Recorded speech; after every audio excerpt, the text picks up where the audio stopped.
iwanan kung di nagmamariwana. At kagit na tumodo ka at pigang-piga na, hindi mo to malalansi, ungas wag kang umasa. At nung sinabi kong goat ako ng battle rap, lahat umiyak. Kasama ka pa dun. Di ka nga kilala ni Arik eh. Oh!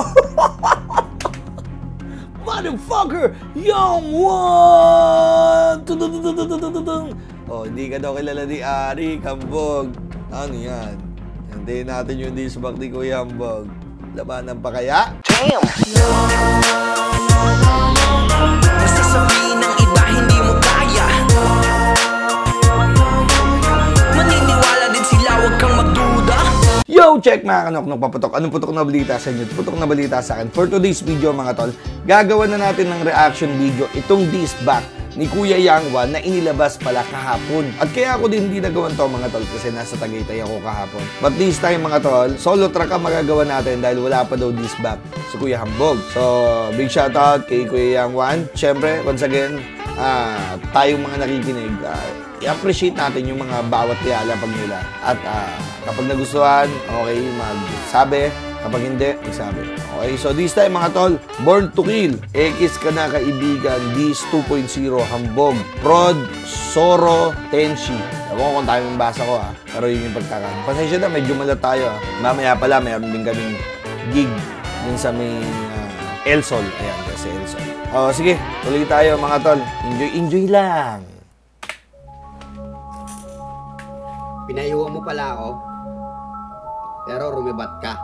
Oh? Tapos nag-drop ka uli ng mga panibagong issue.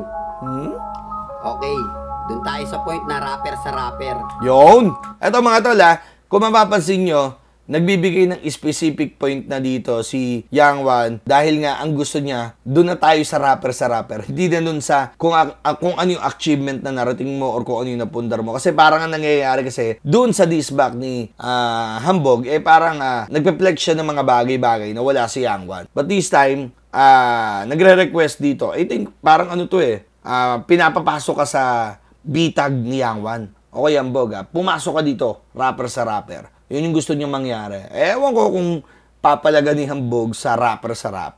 Okay? So, tingnan natin. Pakita mo ako ng malupit Pag luma yan, ulit-uli.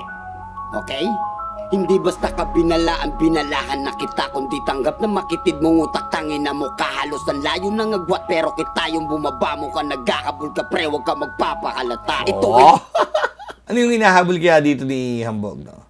Halos ang layo ng agwat pero kita yung bumaba. Mukhang naghahabol ka pre, wag ka magpapahalata. Hindi basta ka binalahan na kita. Okay, so ito nagkakainitan na, no? O sige, tuloy tayo. Wala pa namang masyadong ano dyan. Intro pa lang Bumaba mo ka, nagkakabul ka pre, huwag ka magpapakalata. Ito ay labang ko kay Hambog at sa mayayaw sa akin mukhang posporo daw nasunog at listaga Makate. Ikaw, kailan mo... What the fudge, man? Tinanggap na ni Kuya Yangwan na pospro siya. Di ba si Yangwan, tinanggap niya na unano siya. Ngayon, tinanggap din ni Yangwan na pospro siya. Pero taga Makati siya, men. Ito ay laban ko kay Hambog. O ito mga tol, naka-emphasize pa nga Hambog, no? Ito ay laban ko kay Hambog at may ayaw sa akin. So, parang ano talaga to? One versus haters. Parang ano. O sige. Posporo daw nasunog at listaga Makate. Ikaw, kailan mo pa ba nirep ang hood mo? O hindi mo na alam ang hood na nire-rep mo? Huwag kang plastic lalo na... Okay, so dito nagkakaroon na ng bilang rap artist, kinoconsider niya na dapat may hood ka, something like that mga tol. Pero hood pala ni Kuya Yangwan ng Makati. Okay, so hindi ka dito sa Kabuyao. O dalawa hood mo, Makati tsaka Kabuyao. Pwede rin, no? Pero mas astig yatang i-represent yung Makati, no? Hindi itong Laguna. Ikaw, kailan mo pa ba nirep ang hood mo? Hindi mo na alam ang hood na nire-rep mo. Yung mga para mong hilaw, hindi sarcastic pag sinabi kong hindi ako ikaw. JJ mo na rapper pag nai-inlove, malabab. Nagde-24 pag na-broke in love. Los, ito Ito mga tolo, mapapansin nyo, rapper pag na-inlove, malabab ong. Tapos nagto-24 bars pag na-broke ang love song. What can you say? Actually, style ni Hambog yan. Pero eto yung nakikita ang butas. So, nung mapapansin mo dito, Jejimon ka pa daw, men. Tinawag na Jejimon dito si Hambog. Huwag kang plastic. Lalo na yung mga bara mong hilaw, hindi sarcastic. Pag sinabi kong hindi ikaw, what the fudge? Ikaw yung tinutukoy niya. Sino pa paparinggan dito ni Yang Wan? Si Kuya Yang Wan naman. Siyempre si Ambog na yan. Huwag kang plastic, lalo na yung mga bara mong ilaw. Broken love. At yung kondo mo sa manda, doon ba sa pulang bubong? Talagang libre aircon doon dahil doon ka nakakulong. What the fudge, man? At yung kondo mo. Ito maganda. Ito maganda. Niribatan ni Kuya Yang Wan yung sinasabing kondo. Oh, dito nga ako sa Tate. Oh, pero may kondo naman ako doon. Gusto mong tumira ka doon? Pwede naman. At yung kondo mo sa Manda, doon ba sa pulang bubong? Talagang libre aircon doon, lalo kung doon ka nakulong.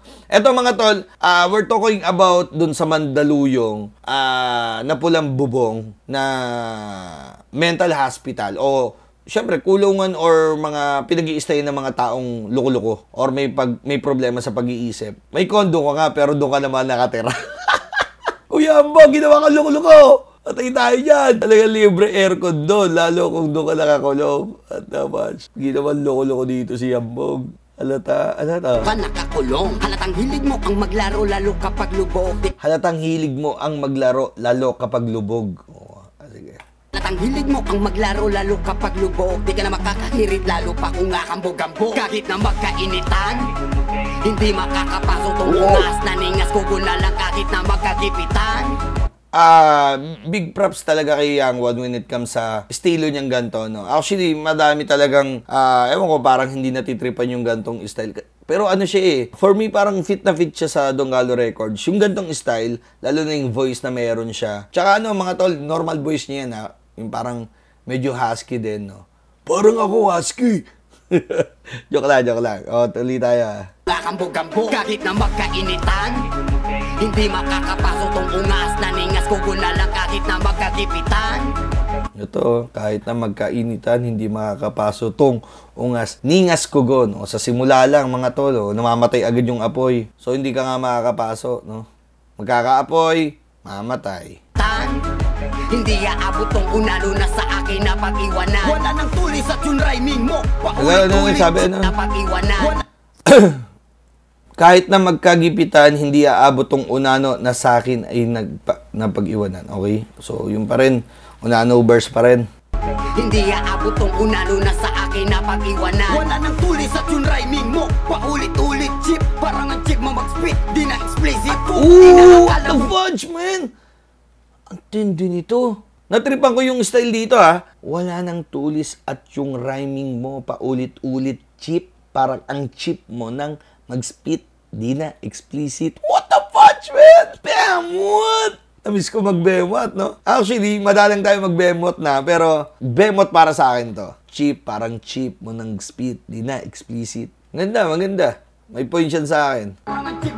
Actually, parang pumapasok siya sa sa multihan din, no? Paulit-ulit chip, parang ang chip mo mag-spit. Di na explicit kung inaakala mong trip. Huwag kang stupid, wala akong abad lalo kung kakarapin util. Kalat ka na sa Facebook, pre, kaya winawalis ko na mga walang silbi. Ganyang galawan mo nung pare, teka, dinamay mo ba yung tanga-tangang maestra? Nung tindero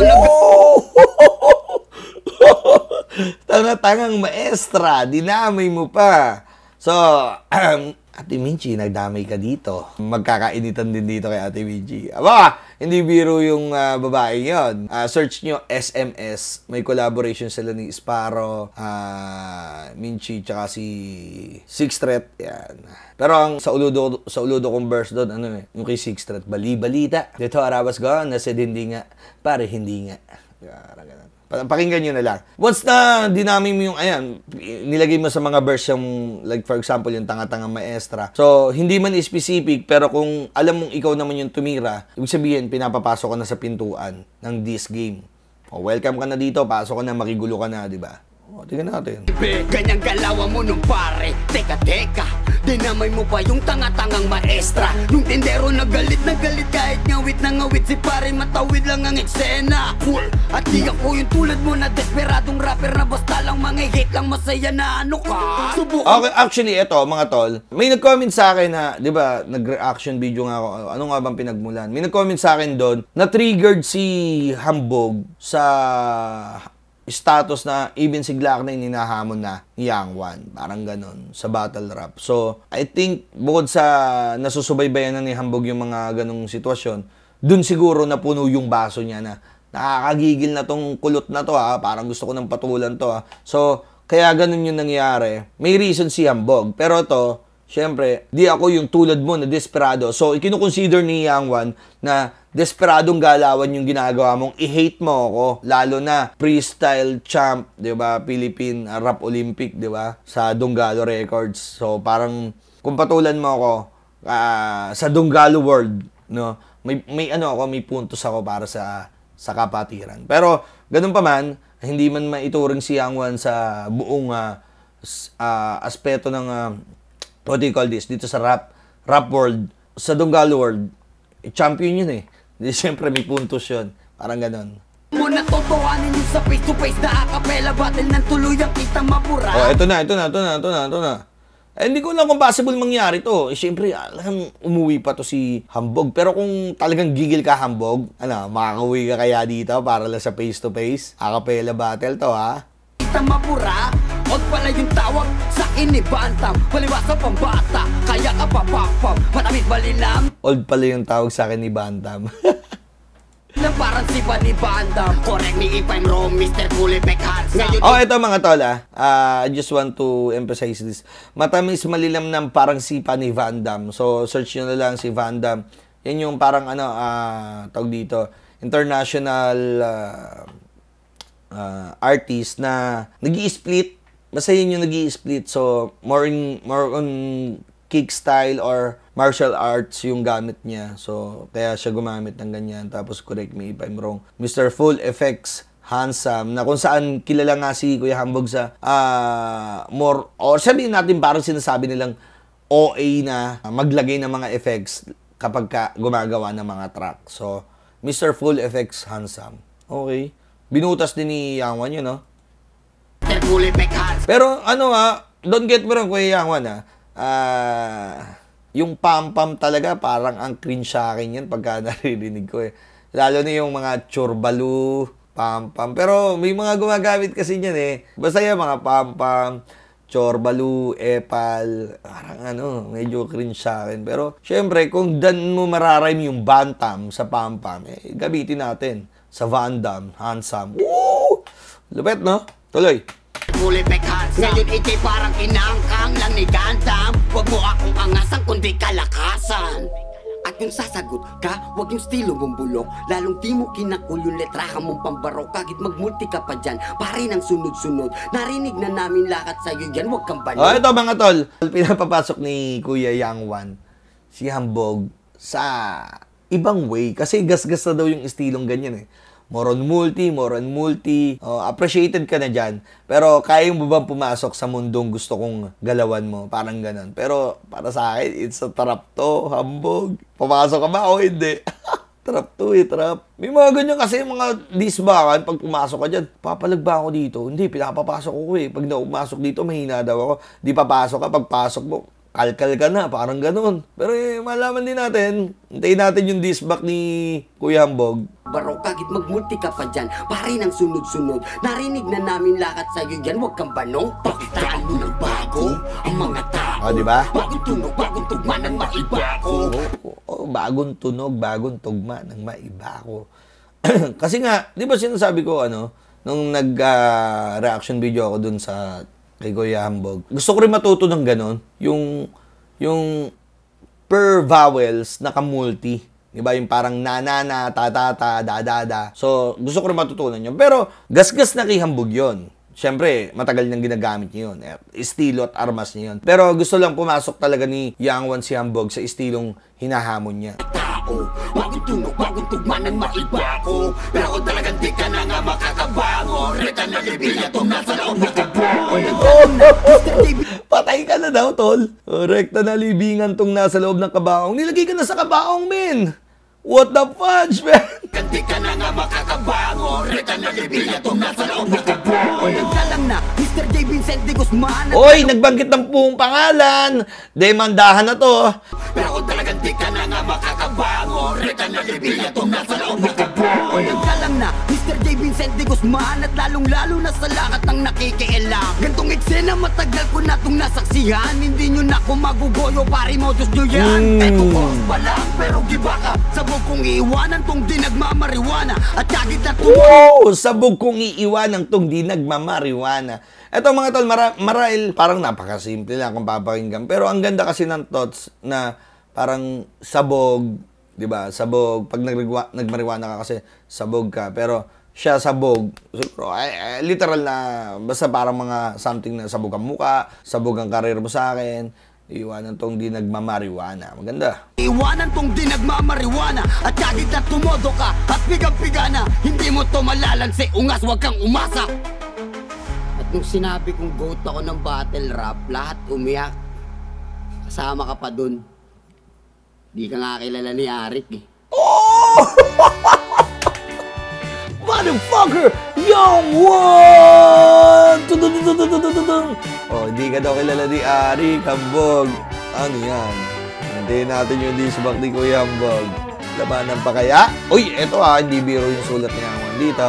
Alam mo sa malamang, may mga magko-comment dito na na-appreciate niyo, no? Well, anyway, may mga bars tayong na-appreciate at meron din ng mga pinalampas na lang kasi parang given thoughts. Pero, okay kayo, ano ba masasabi niyo? Comment nga kayo, babasahin natin isa-isa yan. At the same time, sana rumibat dito si Kuya Hambog. At kung hindi man, hindi siguro na uga. Ngayon natin. Once again, maraming salamat sa inyo lahat. Pasensya na, ngayon lang ulit agawa ng reaction video. Nung papatok na lagi nagsasabing, take care, cause we care, kapayapaan. Peace out.